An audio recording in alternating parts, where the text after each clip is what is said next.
ஒரு மனிதன் எப்போது முழுமை பெறுகிறான்? இந்த உலகத்திலே மிகப்பெரிய கொடுத்து வைத்த நபர் யார்? இந்த உலகத்தின் தலை சிறந்த இறைவன் அருள் பெற்றவன் யார் என்று பார்த்தால் பெரிய பணக்காரனா அப்படின்னா இல்லையா? நான் சொல்ல, கம்மன் சொல்றாங்க. யாரா பெரிய பணக்காரன்? யார் மிகப்பெரிய கொடுத்து வச்சவர்? யார் யார் லக்கியஸ்ட் பர்சன் அப்படின்னா பெரிய மன்னரா? இல்ல. காட்டுல போய் தபசு பண்ணி இறைவனுடைய அருள் பெறானே அவனா? அவனும் இல்ல. இந்திரலோகத்தை ஆண்டு கொண்டிருக்கிற இந்திரனா? அவனும் இல்லையா? வேற யாருடா? மன்னர் ஆனவர் அல்ல.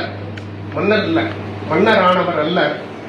மேல்வானவர்க்கு அரசாம் பொன்னின் வார்கடல் புரந்தரன் போலியர் அல்ல. இந்திரன் இல்ல. பின்னும் மாதவன் தொடங்கி நோன்பு இழைத்தவர் அல்ல. ஒரு காட்டுல போய் தபஸ் பண்றாரு முனிவரா? அவரும் இல்ல. வேற யாருன்னா சொல்மரா மகப்பெற்றவர் அருந்துயர் துறந்தார்னு கம்பர் சொல்றாரு. எவன் ஒருத்தன் நான் என்ன சொன்னாலும் என் பிள்ளை கேட்பான்ற பிள்ளைய பெற்றிருக்கிற அப்பா தான் உலகத்திலே கொடுத்து